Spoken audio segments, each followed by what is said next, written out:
Choosing a really cheap small EV doesn't necessarily mean you have to choose a really boring one, or so Hyundai thinks anyway. For proof, check out this car, the Inster. It's supposed to be fun, it's certainly practical, and if you're shopping in this segment, it might just be what you're looking for. My name's Jonathan Crouch. I've been testing cars for over 40 years. You'll find them all on the Car and Driving Car Reviews app. Here, I'm going to try and tell you everything that you really need to know about this car in a way you'll find nowhere else. Let me hand you over to our presenter, Colin. Hyundai brings a splash of fun and versatility to the small EV market with this car, the Inster. Here, we'll take a closer look. It's aimed at the pricier, trendier end of its segment, and in case you're wondering, the name isn't short for Instagram.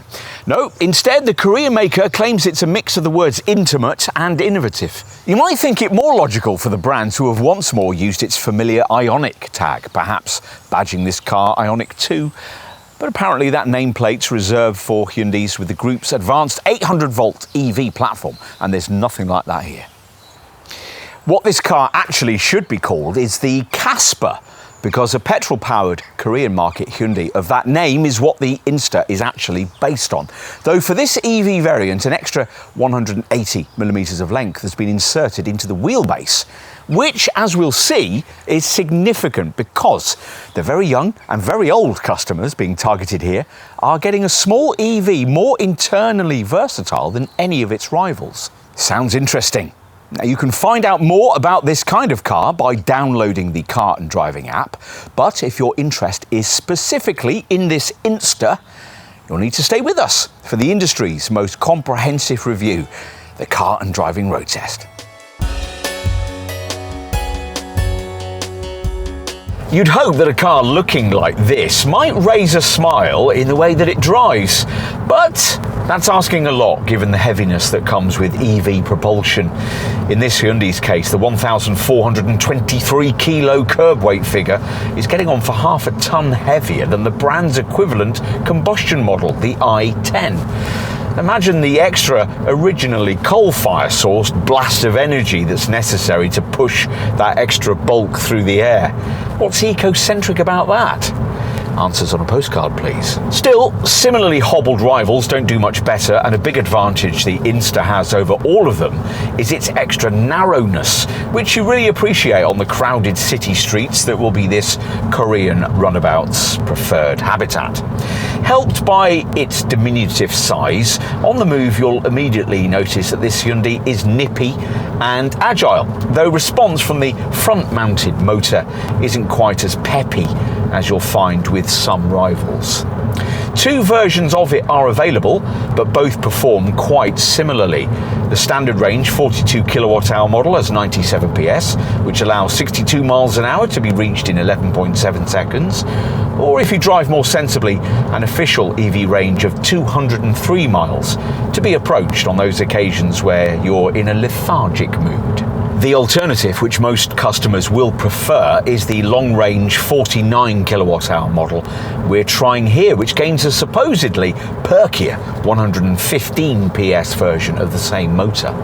This lowers the 62 mile an hour time fractionally to 10.6 seconds, though as the torque pulling power figure of 147 newton meters doesn't change, you won't notice much real-world difference. As for the long-range bit, well, don't get your hopes up too much. The official figure of this pricier variant rises to 229 miles, though as with any EV, if your mileage is exclusively city-based, you might well do quite a bit better than that. Assuming, of course, you keep the car in the most frugal of its provided drive modes, Eco. The others are normal, sport and snow. Unlike with quite a few rivals in this segment, there are steering wheel paddles for proper brake regen control, with the fiercer setting almost enough to bring the car to a complete stop when you come off the throttle. That's great for city traffic, where you'll appreciate the excellent all-round visibility afforded by the tall, glassy body. The 10.6 metre turning circle, though, can't match what you get from larger rear-driven EVs. A bigger Skoda Elroq, for instance, turns in just 9.3 metres. There's an SUV-style Inster Cross variant available at the top of the lineup, but it's no differently engineered from this standard version. The low-speed ride is quite soft and supple, though predictably the unsophisticated torsion beam rear suspension gets caught out by larger potholes and more intrusive speed bumps. Beyond the city limits, there's less body roll than you might expect from such a high-sided little car, and plenty of traction through the turns, but we could do with a touch more feedback from the slow-geared steering. On the highway, the bluff aerodynamics inevitably result in a bit of extra wind noise, but on the plus side, there's standard fit adaptive cruise control with integrated semi-autonomous highway drive assist, so you still might feel more inclined to attempt a longer trip in one of these than you might in some rivals. Unlike rivals Renault and Fiat, Hyundai can't call on a back catalogue of classic small models from which to inspire retro design, so instead there's something quite different here that, in its own way, is equally distinctive. The brand calls the Inster's exterior charismatic, with its high nose and boxy proportions. Some will think it ungainly, others will like the combination of friendliness and ruggedness. That's something emphasised by all this pseudo-SUV-style body cladding and by the chunky roof rails you get above base trim. There's an even more overtly styled Cross variant if you want the full lifestyle effect. It's all unapologetically square, and Hyundai hopes it'll make you feel quite adventurous. Size-wise, it's 3.8 metres long and 1.6 metres tall. If you're making comparisons, think somewhere between a Dacia Spring and a Citroën E-C3. And the whole thing sits on dinky little wheels that are 15 inches in size with base trim, or, as here, 17 inches otherwise. At the front, well, it's all going on, isn't it? Upper pixel graphic turn signals, while big circular daytime running light clusters adorn either side of the big black bumper, with silver scuff plating surrounding the lower intake. You'll certainly get them talking in that gym car park.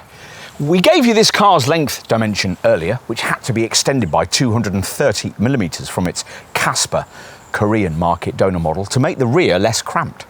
This Inster has kept that Casper's diminutive width, though. It's much narrower than its rivals, just 1.6 metres from side to side, originally designed that way so as to be able to be classified as a light car in its home market, which releases for it tax incentives and attractive parking rates that sadly aren't replicated here. The trendiness of the front is replicated with these round lower light clusters and with the pixel lights on the vertical tailgate, a Hyundai EV signature touch. Further down there's more silver scuff plating trim, and it all sits on Hyundai's K1 platform, a much simpler, lighter chassis than the e-GMP underpinnings of the brand's larger Ioniq EV models. Time to find out what it's like inside. Well, not as narrow feeling as the external dimensions suggest, which is a good start. The spacious vibe is helped by the flat floor and the way the front seats blend together in a kind of bench, with front folk separated only by a couple of cup holders. Burlier applicants, though, might still want to try before they buy. The vast boxy glass area helps with this illusion of roominess, though this airy feel is somewhat hindered by the unnecessarily large panel above the rear view mirror. Also rather overlarge is the steering wheel, its bezel featuring these curious four little pixel dots. Through it you view a digital instrument cluster which can display speed and range in curious cubes. The other thing that quickly hits you about the Inster's interior is that in an age of physical button scarcity in automotive cabins, Hyundai has here gone completely the other way. There's switchgear all over the place, but it's all sensibly placed and ergonomic to use. But this cabin could have done with a bit more love, though, from its designers, the sort of soft touch and material finishes you get in a Renault 5, say, or the trendy little tabs from a Citroën E-C3. But some effort has been made to lift the budget feel. The metal effect door handles, the central fold-down armrest and the silver tips on the column stalks are all welcome additions. There are two of those stalks. Unlike in a rival Ford Puma, the designers have still kept one on the right, even though another thicker stalk protrudes below it for gear selection. Virtually all the materials used are from notably eco-centric sources like recycled PET plastic bottles and a bio-polypropylene material extracted from sugarcane. Unlike with larger Hyundais, no attempts have been made to blend the two screens together, even though they're both 10.25 inches in size. We mentioned the instrument display, which can show its two main readouts in either the pixel boxes we mentioned earlier or with conventional dials. Below the speed readout is a battery indicator, and below the range readout you can see the chosen level of brake regeneration selected by the provided steering wheel paddles. In the centre of the screen is a section for selectable readouts covering drive assist functions, trip data, navigation, compass readings and tyre pressures. The same-sized infotainment screen placed high over the two central vents works like any other Hyundai or Kia central monitor, namely with a choice of two types of home screen, either an uncluttered one with just time, date, media setting and nav mapping, or a screen full of little icons, including all the little extra features that the brand habitually includes and which really might sell you this car. Things like a valet mode, a voice memo system, sounds of nature, soothing music themes, and a quiet mode that cuts off the speakers in the back for when you want to listen to things without disturbing little ones dropping off to sleep in the rear. Avoid base trim, and from here you can control a 64 colour ambient lighting system as well. What else? Well, there's an electronic handbrake switch, but you'll hardly ever use it because the car operates that feature automatically. And as you'd expect in such a boxy, glassy design, all-round visibility is great, so you'll rarely need the rear sensors or the camera that's fitted with 02 spec. The connectivity options are strong, as well as this rather over-prominent USB port ahead of the passenger. This 02 model's optional tech pack adds a lower 230-volt socket for a V2L utility mode that can allow you to plug electrical devices, say a laptop, camping equipment or even an e-bike, into the car's drive battery. If you can ignore the almost uselessly small door bins, there's lots of space to put things to the aforementioned cup holders between the seats, a big glove box with a backlit ledge above it, and a bin below the climate controls, which can incorporate a wireless charging mat with further storage below. In theory, this cabin offers a walk-through design, enabling passengers to get out on either side, though this protruding centre stack means you're not going to be tempted to exercise that option very often. Let's take a look in the rear. Now, as on this car's Casper donor model, the rear door handles are hidden in the C-pillars, and almost all of the Inster's 180mm wheelbase length increase over that original design is to the benefit of rear passengers. Which you really feel once inside. It really is very spacious indeed in here for a car of this size, though that outer body narrowness has to tell somewhere.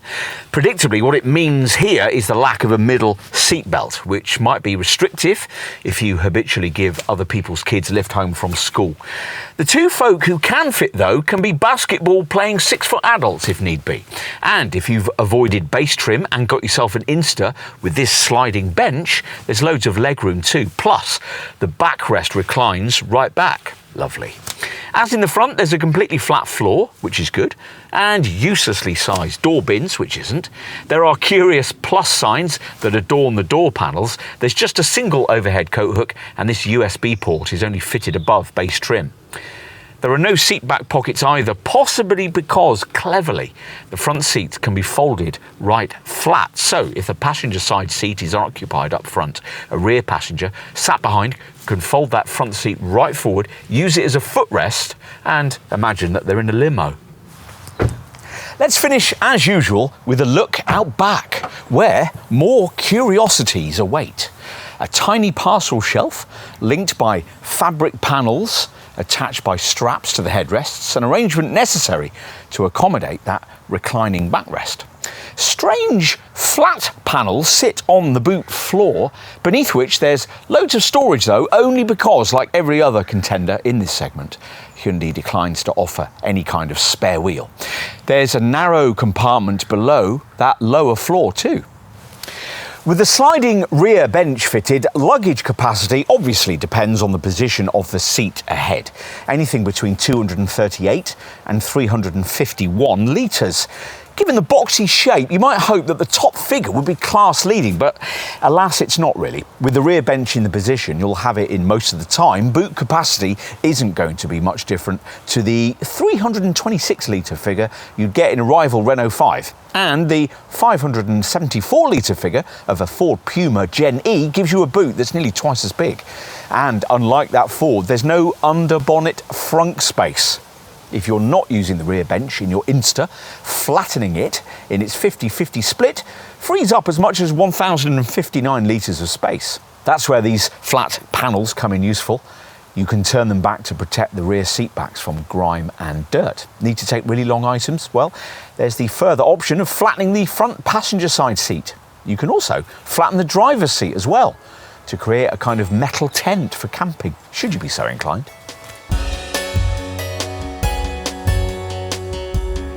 Hyundai reckons that the Inster isn't directly aimed at either the A segment for city cars or the B segment for super minis. Instead, it's been designed to sit in the middle of both. And that's certainly how it looks from a pricing perspective. The Inster range starts with 01 trim, available with either the 42 kilowatt-hour 97 PS drivetrain or the long-range 49 kilowatt-hour 115 PS package. As we filmed in autumn 2025, 01 trim was starting from around £23,500 in 42 kilowatt-hour form, with another £1,500 necessary to get the larger 49 kilowatt-hour battery.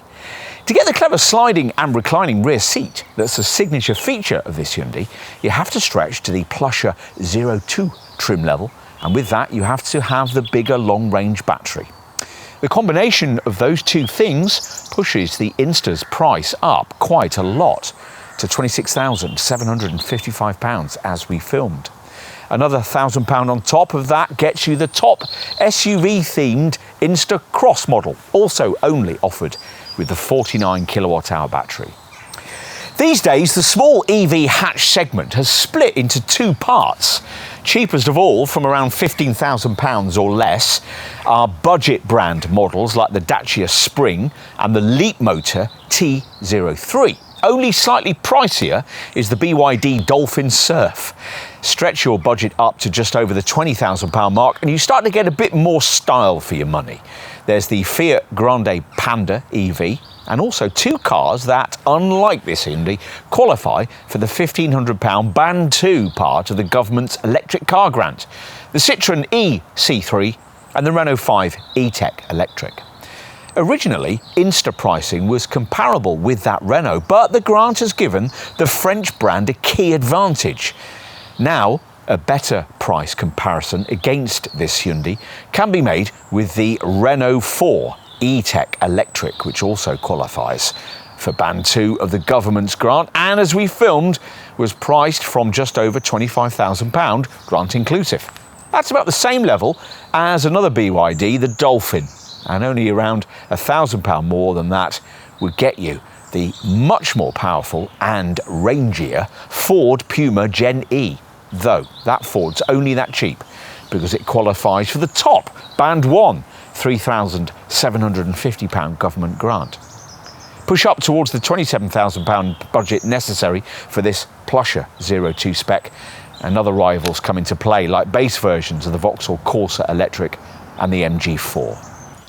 So this Hyundai will need all its cheeky charm to sell, and you're also going to need to be pretty convinced by the EV revolution to want one, given that the brand's equivalent combustion model, the i10, could be yours for nearly £10,000 less than the car we're trying here. Still, if you find yourself seduced by an Inster, then you're going to need to know about standard spec. So let's take a look at that now. There really is an awful lot included here. Base 01 trim includes 15-inch alloy wheels, electrically adjustable and heated door mirrors, rear parking sensors, a rear view camera with dynamic parking control, automatic headlights, and a smart key with keyless entry. Plus, a smart cruise control with stop-go system that works with an integrated highway drive assist setup to give the car a limited amount of level 2 autonomous driving capability. Unusually in this segment, a heat pump, normally a pricey extra on cars like this, comes as standard, there to preserve driving range in cold conditions. Inside, there's a 10.25-inch digital instrument cluster, air conditioning with climate control, a leather steering wheel, and a 10.25-inch central touchscreen display with navigation plus Apple CarPlay and Android Auto, along with Blue-Link connected car services with over-the-air updates. We mentioned earlier that you'll need to stretch to this plusher 02 trim level if you want all the slidey, foldable rear seat theatrics. As well as that, at 02 level, your Inster will come with larger 17-inch alloy wheels, front parking sensors, LED projection headlamps and LED rear lights, rear privacy glass and roof rails. Interior enhancements include LED multifunction steering wheel lights and ambient lighting with a choice of 64 colours. The 02 also includes heated front seats, a heated steering wheel, automatically dimming rear view mirror, metal paint effect door handles, speaker tweeters, a rear USB-C charging port and a wireless charging pad. If you want to go even further, there's the top off-road themed Cross variant, which only comes with a larger 49 kilowatt-hour battery and costs £28,745. That's £3,000 more than the standard model. This comes with bespoke 17-inch alloy wheels, distinct front and rear bumpers, unique cross side skirts and embossed black claddings with body-coloured door mirrors and exterior door handles. Plus there's also a powered glass sunroof, a surround view monitor and a parking collision avoidance assist system that'll automatically apply the brakes to stop you from hitting things at parking speeds. As for options, well, the main one is the optional Tech Pack we have fitted here, only offered above base trim and comprising a vehicle-to-load internal 3-pin socket and a digital key system that allows the vehicle to be unlocked and started with a compatible smartphone. Beyond that, there are various special paint shades. We've got Bijarim Khaki here. With 02 trim, you can have two-tone neutro beige and khaki brown interior finishing. On to safety. Now, not many cars in this category, the exception is the BYD Dolphin, get a 5-star Euro NCAP rating. But this Hyundai must have got close to that benchmark because it provides plenty of standard safety kit. All Instars get forward collision avoidance assist, which senses pedestrians, cyclists and vehicles coming towards you at junctions. There's also lane keep assist, lane follow assist and traffic sign recognition that drives the intelligent speed limit assist setup. Hyundai also includes a driver status monitor, plus 7 airbags, front, side and curtain airbags. The rival Citroën EC3 gets only 6, all linked to an eCall system. The Insta Cross also gets blind spot collision avoidance assist and a blind spot view monitor. We gave you the EV range figures in our driving section, 203 miles for the 42 kilowatt hour battery and 229 for the long range 49 kilowatt hour model we're trying here, which has been returning about 4 miles per kilowatt hour during this test. To give you some class perspective, the 42 kilowatt hour battery figure is about the same as you get from a rival Citroën EC3, but the 49 kilowatt hour battery mileage stat, though close to the strong selling Ford Puma Gen E, is 70 miles less than the 52 kilowatt hour Renault 5 and 4 models that are key competitors to this Hyundai. Like Renault, but unlike quite a few other rival brands, Hyundai includes a heat pump across the lineup as standard to preserve the range of the nickel, manganese, cobalt batteries. Let's get to the charging figures, which aren't particularly fast. Even from a small, cheap EV, you'd hope for at least 100 kilowatt DC charging speed in this day and age, which is the level of market leaders like the Vauxhall Corsa Electric and the 52 kilowatt hour version of the Renault 5. In contrast, a 42 kilowatt hour Inster DC charges at a maximum of 73 kilowatts. It's 85 kilowatt hours with this test car's long-range 49 kilowatt hour battery. Despite that, you can still achieve a 10 to 80% battery charge in about half an hour with both battery sizes. At home, using a typical single-phase 7.4 kilowatt wall box, a complete charge of the standard range 42 kilowatt hour battery takes just over 6 hours. With this long-range 49 kilowatt hour battery, it's around 7 hours and 30 minutes, which you could improve to 4 hours and 35 minutes if you're able to AC charge with a three-phase 11 kilowatt supply. The charge port's located in the nose with top 02 trim's optional tech pack as fitted here. There's the option of vehicle to load technology, which enables you to plug in external devices to the car, like say a camping lamp or charging for an electric scooter or drone. There are, of course, all the normal advantages to buying an EV with low BIK benefit in kind taxation, rated at 3% until spring 2026. Along with savings in not having to pay the London ULEZ congestion charge. As usual with a Hyundai, you can budget ahead with prepaid servicing plans, and all Inster models come with Hyundai's 5-year unlimited mileage warranty, an 8-year 100,000 mile high voltage battery warranty, a 5-year annual health check, a 3-year MapCare navigation update program, a roadside assistance package, and a 12-year anti-corrosion warranty. Rival brand Kia claims to better the 5-year warranty package by offering a similar 7-year deal, but there you're limited to 100,000 miles. Insurance is Group 21 for the standard range 42 kilowatt hour model, or Group 23 or 24 for this 49 kilowatt hour long range variant. That's similar to a Citroën EC3, but a chunk above a rival Renault 5 rated in Groups 18 to 22. That Renault does better in terms of depreciation too. This Inster is expected to hold on to about 40% of its value after 3 years and 36,000 miles. If you're irritated by the on-trend name, then this probably won't be your sort of car. But if you can get beyond that, there's actually a lot to like about the Inster, assuming you're a fan of the high-sided chunky looks, which quite a few people won't be. Still, if you're hooked on the look of this car, then you'll probably feel that nothing else will smarten your driveway in quite the same charismatic manner. And you'll love the clever, space-efficient interior design, which is way nicer for rear seat passengers than anything else in the class. It's a very thoroughly engineered little EV as well, with important features that go missing on some rivals, like proper brake regen paddle shifters, an optional V2L system for plugging in external devices, and a standard heat pump. All this is important, but is it enough, we wonder, to justify pricing which can't be alleviated by a government grant and finds itself on the high side for this segment if you avoid base trim, as most customers will? Hyundai, of course, has no doubts, convinced that this car will not only carve its own niche in the small EV market, but also help the brand reach beyond it, rather like the Fiat 500 did in an earlier era.